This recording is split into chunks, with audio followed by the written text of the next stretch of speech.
Quem já tem sido tocado pela ação do Espírito Santo aí? Se a gente fosse para casa agora, a gente já teria alimentado, né? Teatro que foi apresentado aqui com tanta entrega, né? Aqueles choros ali, todos ali. Imagino que as irmãs realmente entraram na situação para demonstrar realmente com profundidade o que é sentir a angústia desse tempo. Quantas pessoas realmente estão angustiadas, né, irmãos, nesse tempo? A gente vê no semblante de muitas pessoas, às vezes, aquela situação de insegurança, de incerteza, mas nós sabemos, irmãos, que acima dos problemas, acima das circunstâncias, acima de todo cenário de problemas, acima de toda nuvem negra, existe uma luz que brilha incessantemente, que é a luz da glória do nosso Deus.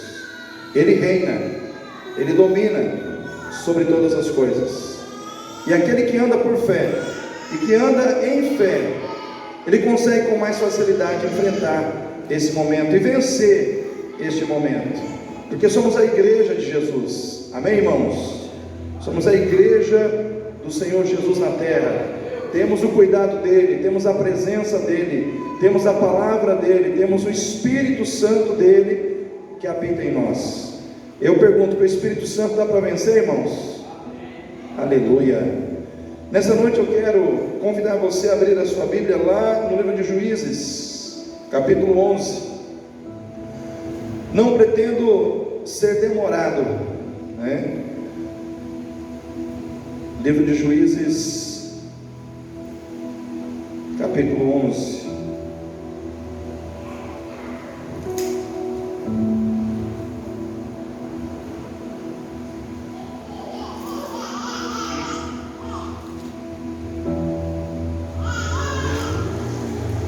Juízes, capítulo 11.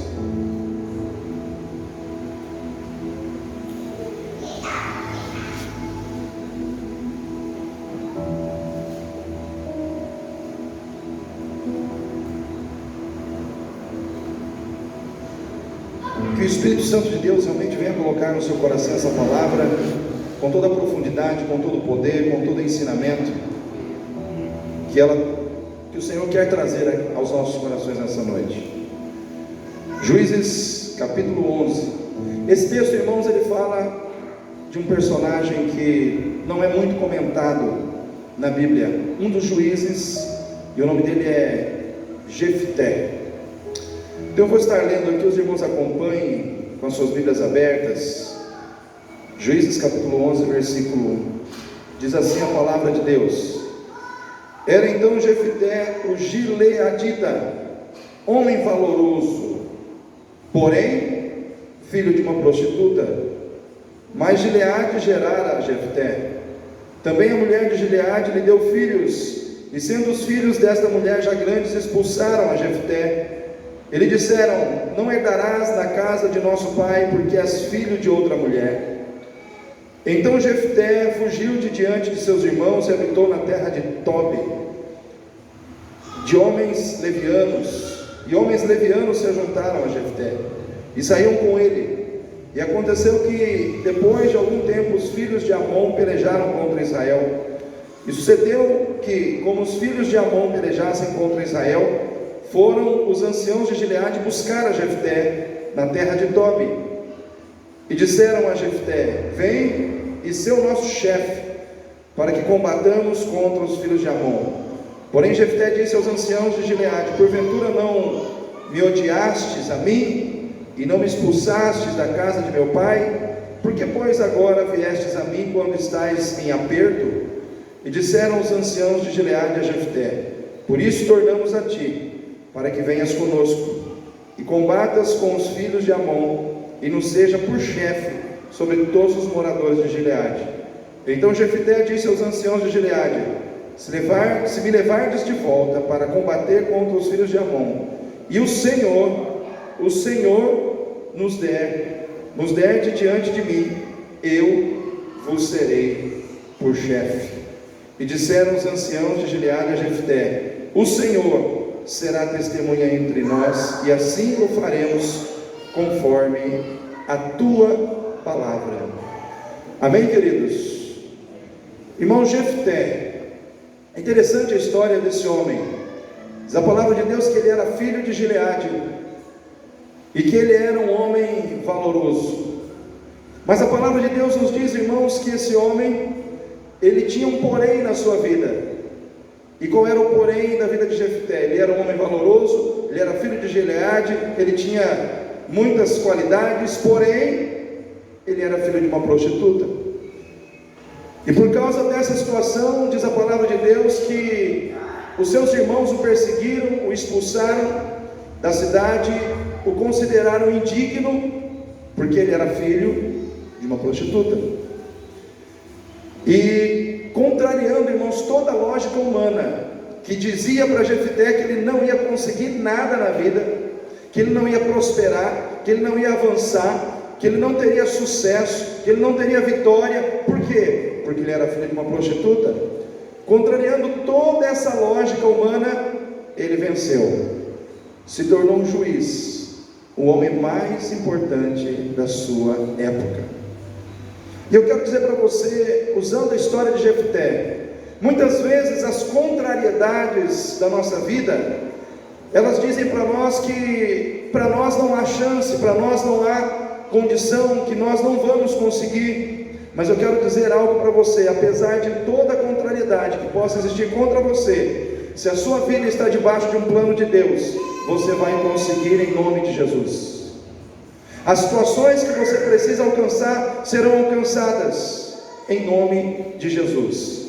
Qual é, irmãos, a história, ou qual é a mensagem, irmãos, que Deus quer passar para nós nesse texto? Deus quer nos ensinar que quando tudo está contra nós, nós ainda podemos vencer se Deus está a nosso favor. Porque não importa quantas pessoas te reprovem, existe uma aprovação que determina a sua vitória, e é aquela que vem de Deus.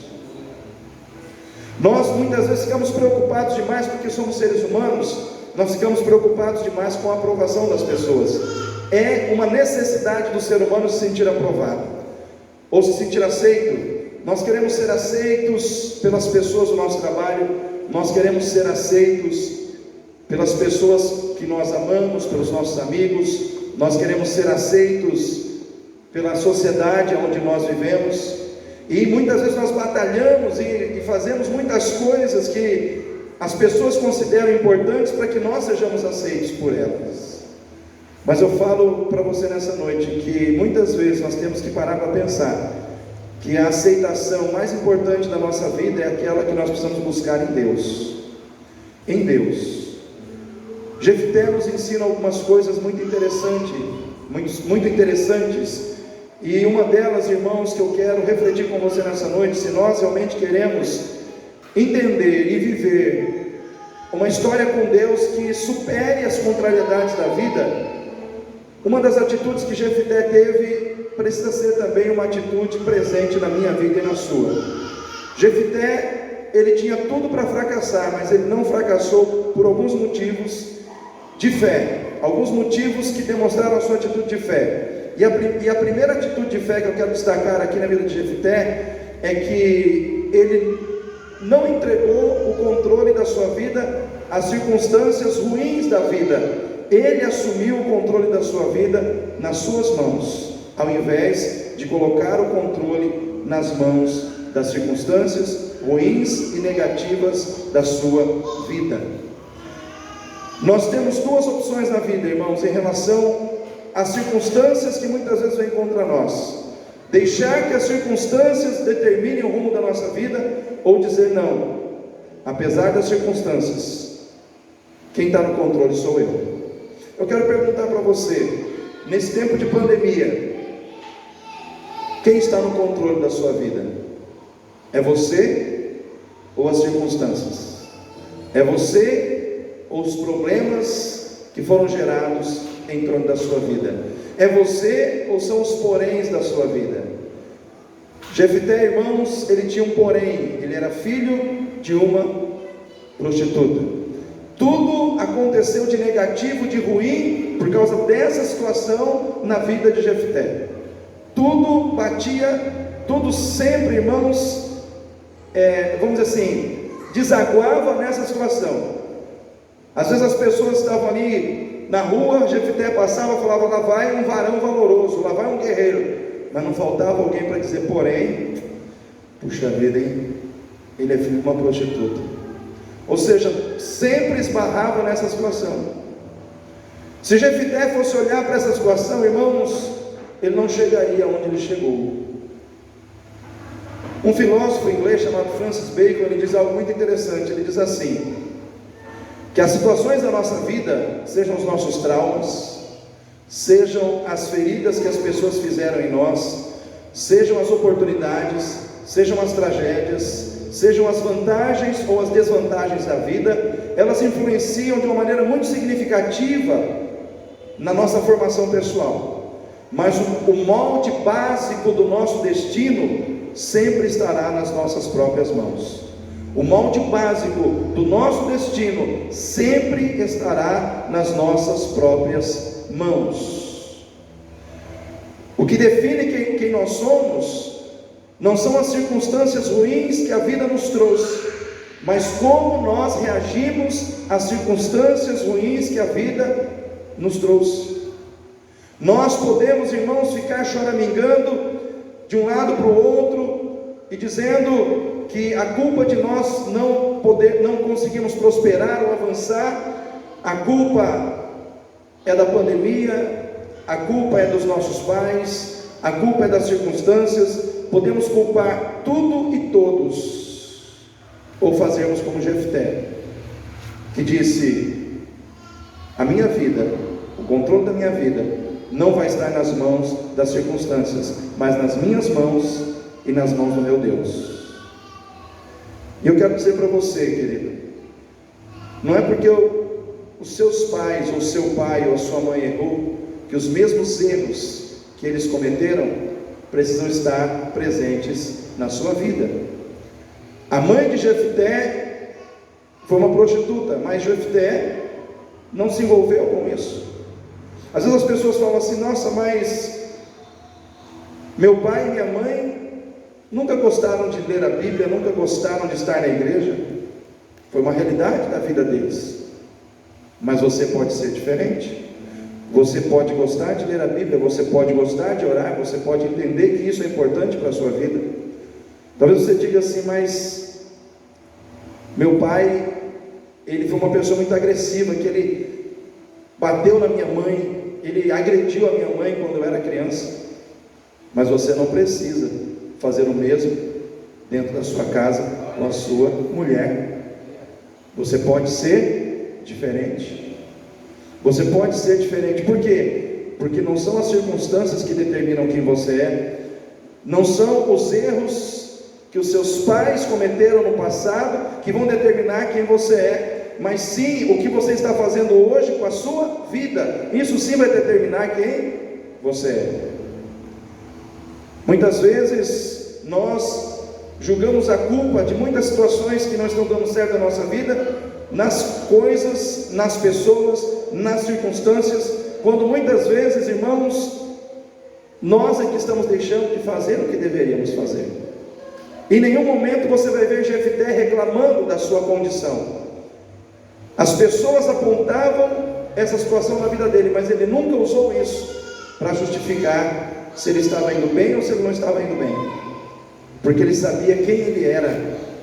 Independente das circunstâncias, ele sabia quem ele era, ele sabia qual era o caráter que estava dentro dele, ele sabia quem ele era, independente das circunstâncias, independente do erro da sua mãe ou do erro do seu pai, porque só fala do erro da mãe, mas e o pai, que era casado e foi lá ter aquela relação? Independente do erro do pai ou da mãe, ele sabia quem ele era no seu relacionamento com Deus. E eu quero dizer para você, querido, a gente tem que parar muitas vezes de olhar para o erro dos outros, para as falhas dos outros, e começar a olhar para aquilo que nós podemos fazer de certo. Se nós começarmos a fazer isso, muitas coisas vão mudar para melhor. O problema nosso, muitas vezes como brasileiro, é que nós gostamos de jogar a culpa na política, jogar a culpa no presidente A, B, C ou D, jogar a culpa nas circunstâncias que são geradas à nossa volta. Irmãos, Mas pastor, teve pandemia. Sim, irmãos, tem pandemia. Mas até quando a gente vai jogar no colo da pandemia situações que muitas vezes estão relacionadas com a nossa falta de atitude? A pandemia, irmãos, está aí, mas nós estamos conseguindo vencer apesar da pandemia, amém? Nós estamos conseguindo avançar apesar da pandemia. O problema é quando nós começamos a nos tornarmos preguiçosos para muitas coisas na nossa vida espiritual, no nosso relacionamento com Deus, e aí nós começamos a falar que a culpa da pandemia, que a culpa são dos problemas, mas muitas vezes a culpa está na gente, está em nós mesmos. Nós deixamos que a circunstância gerasse em nós uma inércia espiritual, uma falta de disposição, um desânimo que muitas vezes não é a pandemia que está gerando, nós estamos interiormente gerando isso em nós mesmos.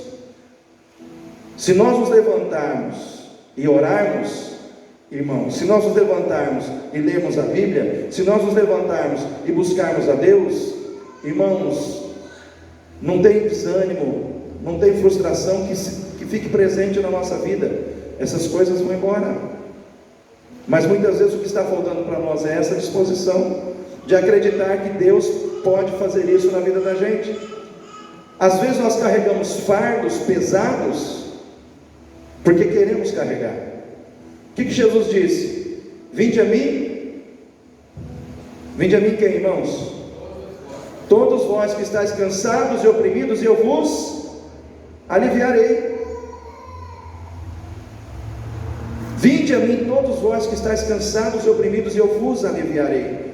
Mas o nosso problema é que nós não queremos ir, nós não queremos entregar o fardo, então nós ficamos com ele. E quando você fica com um fardo que você não tem capacidade para carregar, você se cansa, você fica esgotado com facilidade. Mas eu quero dizer para você, aquele que é poderoso para carregar fardos está aqui nessa noite, é Jesus.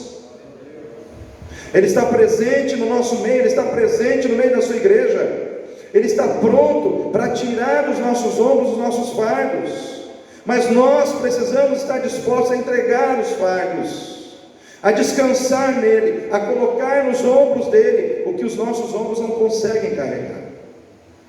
Jefté, ele sabia quem ele era. Você sabe quem você é em Deus? Você sabe quem você é em relação ao seu caráter espiritual? Jefté era uma pessoa, irmãos, que ele não se deixava dominar pelas circunstâncias, envolver pelo poder do problema, da adversidade, das situações negativas que muitas vezes giravam em torno da sua vida. Apesar dessas questões, ele continuava firme na sua posição. Ele não usava isso como desculpa. Então não jogue a culpa em cima das circunstâncias. Assuma para você a responsabilidade de ser aquele que, ao lado do seu Deus, vai transformar as circunstâncias da sua vida. Nós temos essa capacidade. A palavra de Deus diz que os irmãos de Jefté, julgando Jefté com desprezo por causa da sua desvantagem na vida, porque nasceu de uma mulher que vivia na prostituição, eles olharam para Jefté com desprezo, olharam para Jefté como alguém inferior e o desprezaram. E aqui é povo de Deus, irmãos. Os irmãos de Jefté é povo de Deus, é povo de Deus, o povo de Deus que por falta de amor, por falta de visão espiritual, jogou para o mundo quem devia ser amado e quem devia ser acolhido. E quando eu penso no povo de Deus hoje, eu tenho que pensar em quem? Nós estamos na nova aliança. Quem que é o povo de Deus hoje na nova aliança? É a igreja. E eu fico pensando que muitas vezes nós, como igreja, temos os nossos Jeftés. E muitas vezes eu penso, irmãos, que muitas vezes nós como igreja corremos o risco de jogar nos braços do mundo pessoas que estão dentro da igreja com as suas dificuldades, com os seus problemas, com as suas situações que elas não têm culpa daquelas situações estarem sobre a sua vida, mas muitas vezes elas não são acolhidas como deveriam ser acolhidas dentro da casa de Deus. Eu fico imaginando, irmãos, que muitas vezes dentro da casa de Deus, e hoje em dia a gente tem que falar sobre isso, nós temos jovens com problemas. Às vezes temos jovens com tendências homossexuais dentro da igreja, e é uma coisa que tem, não adianta nós negarmos isso hoje. Aí de repente, aquele jovem está lutando contra aquilo, porque ele sabe que na palavra de Deus, aquilo não é da vontade de Deus para a vida dele, não é da vontade de Deus para ele, porque ele sabe que Deus criou homem e mulher, e ele está ali lutando contra aquela situação. E dentro da igreja, ao invés daquele jovem ser abraçado, acolhido, muitas vezes dentro da igreja ele é zombado, criticado, é motivo de piada. E aí o que acontece? Ele vai para onde, irmãos? Para o mundo. E o mundo recebe como, irmãos? De braços abertos. O mundo não critica. O mundo fala: vem, aqui nós aceitamos você do jeito que você está, vem para nós. Não estou dizendo aqui que nós temos que aprovar esse tipo de prática, mas estou dizendo que nós temos que ajudar muitas vezes aqueles que estão lutando com essas questões na sua vida. Nós temos que amar, nós temos que abraçar, nós temos que acolher, nós temos que dizer a essa pessoa que nós amamos essa pessoa, e que nós estamos aqui para ajudar ela a vencer o seu porém. O porém de Jefté é que ele era filho de uma prostituta. Só que para os seus irmãos era algo muito feio. Eu não posso andar com alguém que é filho de uma prostituta. E talvez dentro da igreja de Cristo hoje existam os preconceitos, como existiam no passado. Era um preconceito contra Jefté. Hoje existem os preconceitos contra outras pessoas, com outras situações que são situações negativas, que têm marcado a vida dessas pessoas, mas que essas pessoas não pediram para que essas marcas estivessem ali, elas simplesmente estão ali, são involuntárias, vieram por circunstâncias da vida. O fulano teve problema com drogas, eu não vou andar do lado de alguém que teve problema com drogas. O fulano teve essa e essa situação. Irmãos, se existe um lugar onde as pessoas que tiveram problema com drogas, que tem problema com homossexualismo, e tem outros tipos de problema, com prostituição, com vício do álcool, da bebida, se existe um lugar onde essas pessoas precisam estar, é dentro da igreja. É dentro da igreja, porque a igreja é um lugar de libertação para elas. A igreja não é um clube onde a gente escolhe os mais bonitos, onde a gente escolhe quem tem mais dinheiro, onde a gente escolhe, irmãos, aqueles que são de uma classe acima, e aqueles que são de uma classe abaixo a gente despreza. Não, a igreja é o lugar dos iguais. A igreja não é o lugar do melhor e do pior. A igreja é o lugar onde todos aprendem que são iguais. Não importa se você tem muito dinheiro, se o outro não tem dinheiro nenhum, se um tem estudo, o outro não tem estudo, se um é culto, se o outro é indouto. Aqui não tem diferença, todos são iguais em valor diante de Deus. Era assim que era a igreja de Atos, irmãos. Todos que iam se convertendo, iam se unindo à igreja, e ali haviam ricos, pobres, quem não tinha dinheiro, irmãos, era ajudado por aqueles que tinham dinheiro. Diz a palavra de Deus que quem não tinha propriedade alguma, aqueles que tinham propriedades, vendiam suas propriedades para ajudar aqueles que não tinham, porque esse é o sentido de comunidade. O que quer dizer a palavra comunidade? Ter tudo em comum. Então eles queriam ter tudo em comum. O amor falava mais alto no coração dos crentes. Havia pouco julgamento e muita cooperação. Havia pouco julgamento e muita cooperação. Hoje está o inverso. Tem pouca cooperação e muito julgamento. Jefté passou pelo julgamento dos seus irmãos. Jefté foi julgado pelos próprios irmãos, e os seus irmãos o julgaram e disseram que ele não era bem-vindo no meio deles. Irmãos, muitas vezes nós corremos o risco de fazer isso com alguém dentro da igreja, pela nossa atitude. Eu já vi gente reclamando aqui para mim: pastor, eu fico triste porque quando eu chego na igreja o fulano me cumprimenta, mas de repente passa o ciclano assim, ó, finge que nem me viu. É complicado essas coisas, né, irmãos? O pastor tem que administrar até cumprimento dos irmãos. O fulano não me cumprimentou hoje, né? E aí a gente fica naquela situação de que está faltando amor de quem não foi cumprimentado, faltando amor de quem não cumprimentou. Mas o fato é que nós precisamos, irmãos, ter o cuidado de olhar para cada um dos irmãos que estão aqui e entender que todos nós temos um grande valor para Deus e devemos ter um grande valor na vida uns dos outros. Amém, irmãos? E para que isso aconteça, nós temos que buscar essa aproximação, buscar estarmos juntos e não afastar, e não repelir por causa vamos dizer assim, por causa dos erros, por causa das imperfeições, por causa dos problemas que aquela pessoa carrega com ela. Irmãos, nós temos que amar as pessoas com os problemas que elas têm. Nós temos que amar as pessoas com as dificuldades que elas enfrentam. Às vezes elas não pediram para enfrentar aquelas dificuldades, mas elas estão enfrentando. Então a vida de Jefté nos ensina que muitas vezes a falta de amor, ela tira do nosso meio, ou afasta de nós quem Deus queria que estivesse ao nosso lado. Por que eu falo isso? Porque passou um tempo, eles não tiveram que ir lá buscar o Jefté, irmãos.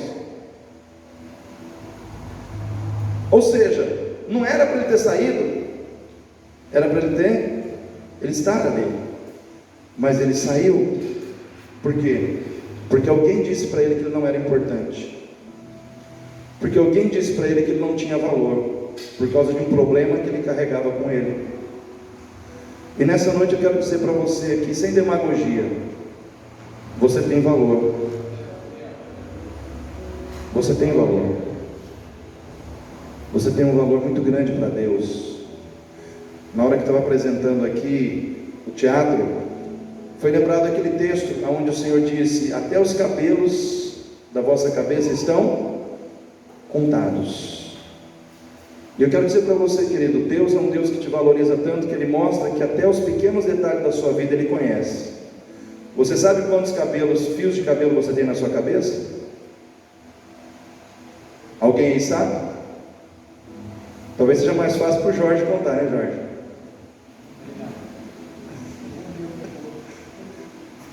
Mas nem o Jorge vai saber, mesmo ele tendo menos. Ninguém sabe quantos fios de cabelo tem, só que o seu Deus sabe. Aí eu pergunto para você: se Deus conhece você ou não conhece? Ele conhece, vamos dizer assim, na profundidade a sua vida ou não conhece? Ele conhece você. Ele sabe o que você precisa, e Ele te valoriza. Irmãos, nós não precisamos carregar na nossa vida os erros dos nossos pais, porque somos filhos dos nossos pais, e porque os nossos pais cometeram determinados erros. E também nós não podemos julgar os nossos pais, porque nós não sabemos o porquê da vida deles, as circunstâncias que eles passaram lá, no momento em que eles estavam vivendo a sua época. Mas o fato é que a nossa vida é a nossa vida. A vida dos nossos pais é a vida dos nossos pais, e a vida dos nossos filhos é a vida dos nossos filhos. Eu estava ouvindo uma matéria que alguém estava estudando a vida do Fernandinho Beiramar. E um dos filhos do Fernandinho Beiramar, os irmãos sabem que o Fernandinho Beiramar, traficante, né? Bem conhecido no mundo do crime. Mas esse filho nunca se envolveu com crime e se formou em advocacia, se formou em direito, se tornou advogado.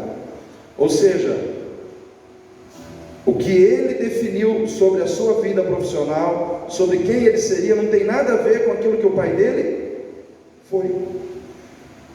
Eu quero dizer para você, nessa noite, você pode definir o seu destino, se você realmente crê que há um Deus sobre a sua vida, que há um Deus que conduz os seus passos.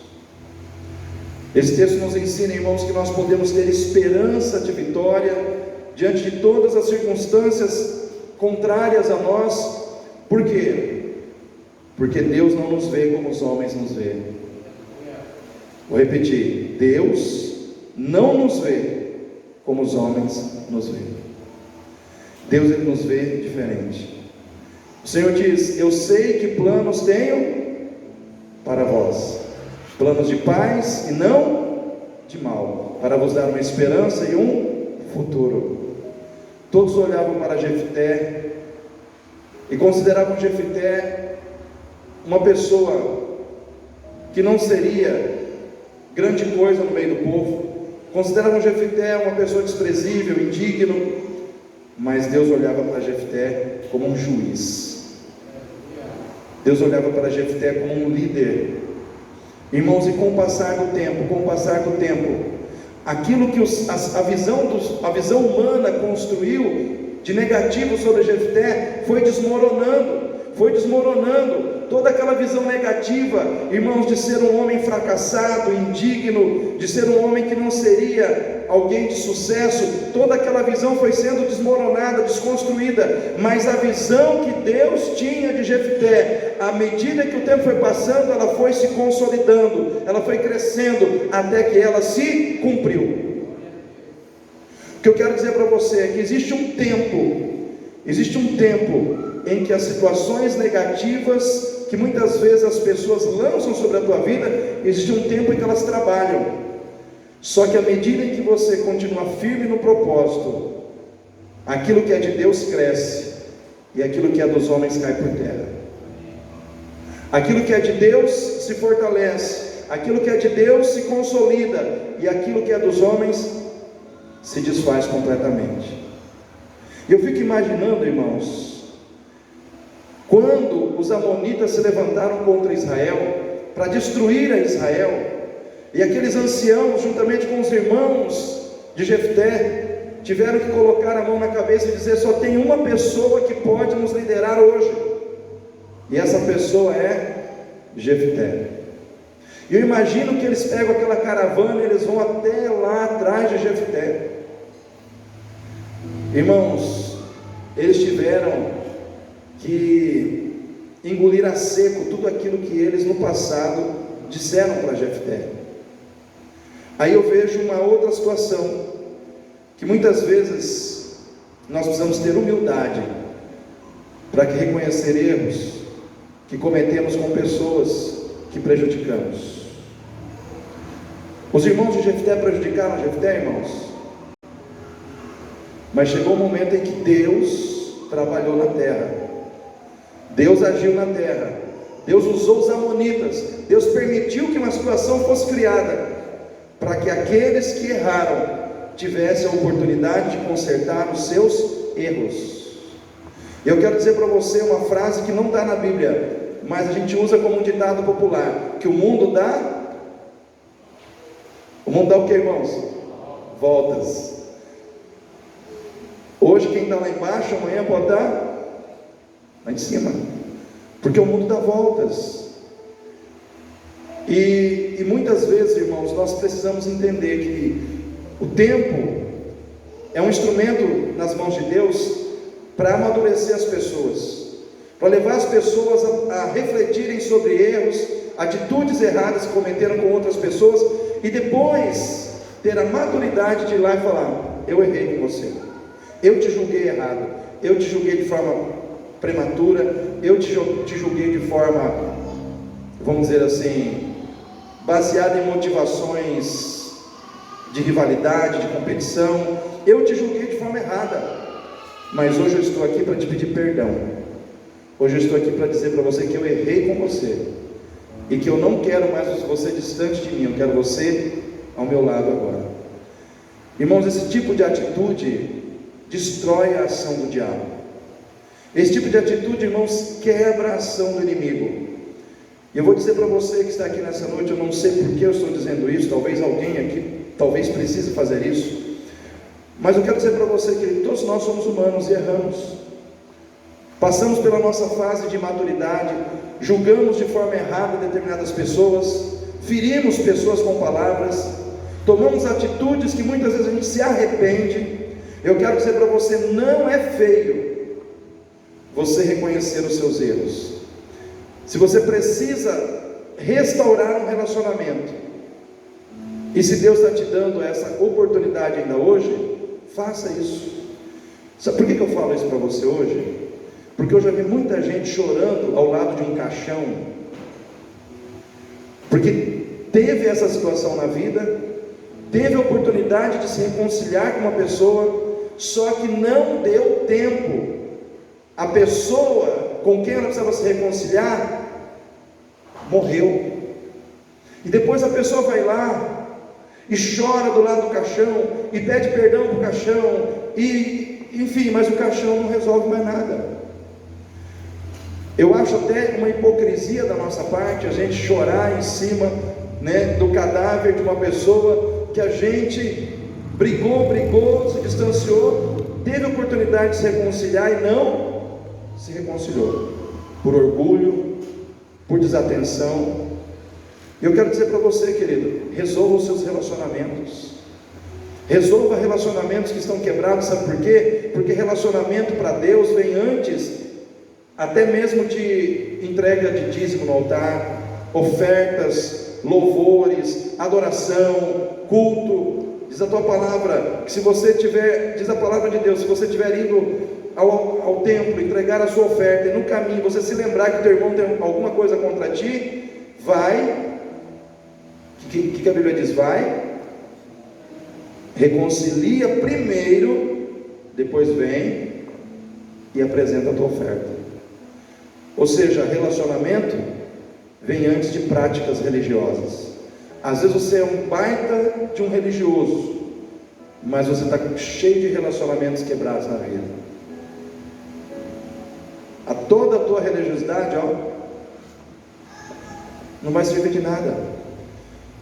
Porque, irmãos, relacionamentos para Deus vêm antes de práticas, de atos, de sacrifícios religiosos. Por isso eu sempre converso com o pessoal do louvor aqui em cima do altar, que o relacionamento deles, entre eles, precisa vir antes da música que eles cantam. Porque se aqui em cima do altar não houver, eles não estiverem bem, em amor uns com os outros, como que vai cantar para Deus? Eu estou usando um exemplo do que eu falo para o ministério de louvor, mas o exemplo serve para todos nós da igreja. Deus não se impressiona com uma oração bonita, com um cântico bem cantado. O que impressiona o coração de Deus é a atitude de obediência em amor a Ele, as pessoas e a sua palavra. Você tem que amar três coisas nesse mundo: Deus, as pessoas que Deus ama e a palavra de Deus, e colocar em prática. Tudo que você fizer vai ser bênção. Você vai cantar, vai ser bênção. Você vai abrir a boca para falar, vai ser bênção. Mas isso vem antes. Aqueles homens tiveram que ser humildes para reconhecer que erraram. E como é bom quando a gente tira um peso do nosso ombro e a gente reconhece que errou com alguém e abre o nosso coração com aquela pessoa. Irmãos, isso é muito bom. Isso alivia a vida da gente, tira um peso do coração da gente. Mas em último lugar, irmãos, esse texto também nos ensina que a honra de Deus vem para aqueles que vencem. Amém? Fala para o seu irmão aí: a honra de Deus vem para aqueles que vencem. Vence o quê, pastor? Aí entra naquele momento em que Jefité recebe lá os anciãos, né? E ali, naquele momento, era para ser honrado. Era para ser honrado. Mas para ele receber a honra, ele tinha que vencer primeiro as mágoas, o rancor. Ele poderia, naquele momento, ter se fechado e dito assim: não vou voltar com vocês. Vocês me feriram, vocês me desprezaram, vocês me rejeitaram. Estou magoado, estou rancoroso hoje. Ele poderia ou não, irmãos, ter agido dessa maneira? Poderia, mas se ele ficasse rancoroso, se ele ficasse magoado, viria a honra? Não viria, irmãos. Sabe o que muitas vezes impede a honra de Deus chegar na tua vida? As mágoas que você carrega, os rancores que você insiste em manter na sua vida. Deus quer te dar honra, mas você não abre mão dos rancores, das mágoas, não libera perdão sobre a vida das pessoas que erraram com você. Porque uma atitude foi a dos anciãos de pedir perdão, de reconhecer o seu erro, mas o Jefté tinha que liberar perdão. Eu digo para você o seguinte: às vezes numa relação entre duas pessoas que precisam, uma pedir perdão e a outra perdoar, se a pessoa que precisa pedir perdão, ela pede perdão, presta atenção, ela pede perdão, e o que precisa perdoar não perdoa, toda a carga daquela situação fica com aquela pessoa que não liberou perdão. Eu já vi pessoas dizendo assim: a gente tem que resolver muitos problemas de conflito, de relacionamento. Pastor sempre está nessas divididas. E uma pessoa falou para mim assim: mas pastor, se eu pedir perdão, a pessoa pode não me perdoar. Eu falei: amém, é um direito que ela tem de não te perdoar, mas você fez a sua parte. Vai e faz a sua parte. Você tem que pedir perdão, então peça perdão. Se a pessoa não te perdoar, é entre ela e Deus. Você está livre, você pediu perdão. E Jefté, irmãos, agora ele tem a oportunidade ou de se vingar, ou de liberar perdão. E naquele momento ele venceu as mágoas. Amém, irmãos? Amém. Quem aí já venceu as mágoas aí? Levanta a mão. Então eu quero dizer para você: honra de Deus vem sobre a tua vida. Honra de Deus vem sobre a tua vida. Segundo, Jefté tinha que vencer o orgulho. Irmãos, o ser humano é orgulhoso. Tem orgulho na gente, irmãos? Com fartura, né? Irmãos, olha só a situação. Os irmãos humilharam ele, agora vem atrás dele para dizer que precisam dele. Naquele momento ele poderia se encher de orgulho, e ele poderia ter humilhado os seus irmãos. Agora é minha vez de humilhar, agora eu estou no direito de humilhar, agora eu sou bom, eu sou o Jefté. Mas ele venceu o orgulho. E uma das coisas que mais persegue o ser humano é o orgulho. E o orgulho se manifesta de muitas maneiras na nossa vida, irmãos. Não só numa atitude arrogante de querer ser melhor do que alguém, mas às vezes numa atitude, irmãos, rígida, de não querer ceder a uma proposta, de não querer aceitar uma situação, de se fechar, de endurecer o coração. Tudo isso é orgulho. E às vezes Deus quer mandar honra sobre a tua vida, mas o que está impedindo? O teu orgulho. Então nessa noite, seja inteligente, seja humilde. Jesus disse assim: aprendei de mim, que sou manso e humilde de coração. Terceiro, irmão, Jefté teve que vencer a influência do meio. Diz a palavra de Deus que ele foi morar no meio, ele foi morar em Tobi, o lugar onde só havia vadios, homens levianos. Mas a palavra de Deus não diz que Jefté se tornou um homem leviano como aqueles homens. Às vezes a vida vai te colocar do lado de pessoas com comportamento ou com um modelo de vida totalmente corrompido, mas cabe a você não se corromper. O que a Bíblia diz? Vós sois o sal do que, irmãos? Sal da terra e a luz do mundo. O sal, irmãos, aonde ele vai, ele influencia, ele não é influenciado. O sal, irmãos, ele não adquire o gosto do meio, ele salga. A Assim devemos ser nós. Os valores da nossa vida devem ser mais fortes do que os valores que muitas vezes estão à nossa volta, que são os valores mundanos. Os valores de Deus em nós devem ser mais fortes, mais contagiantes do que os valores do mundo que nos cerca. Como luz, você tem que brilhar no meio das trevas. Você tem que revelar. Onde a luz brilha, as trevas se dissipam. Então, onde você está, você tem que ser luz, você tem que ser sal. Então, nesse mundo corrompido que a gente está vivendo, irmãos, nós precisamos ser sal e ser luz. Jefté venceu a influência do meio. Em quarto lugar, para que Jefté fosse honrado, Jefté teve que vencer o medo. Essa palavra medo está muito em moda nos dias de hoje. As pessoas estão com medo de morrer, medo de ficar doente, medo de ficar entubado, medo disso, medo daquilo. E Jefté tinha medo, irmãos, de ser abandonado de novo, medo, irmãos, de fracassar em relação ao propósito de servir a Deus, de ser o instrumento que Deus precisava, porque era uma situação, irmãos, que ele não sabia como ia acontecer. E ele disse para os seus irmãos: eu vou, se o Senhor for comigo no campo de batalha e Ele me der a vitória, então eu serei o chefe de vocês. Olha só, ele não foi de cara dizendo assim: pode me colocar como chefe. Não, ele falou: eu vou, se o Senhor me honrar e mostrar para mim que Ele está comigo, aí então eu assumirei e serei o chefe. Ele agiu na fé, e na fé ele venceu o medo. Eu quero dizer para você nessa noite: haja na fé, haja na fé, seja uma pessoa de fé, creia que Deus pode estar contigo no campo de batalha. Assim como o Jefté acreditou que o Senhor podia dar a vitória para ele naquele campo de batalha, Deus pode te dar a vitória amanhã no seu trabalho, Deus pode te dar a vitória amanhã no seu campo de batalha. Vença o medo através da sua fé. E por fim, Jefté venceu com Deus.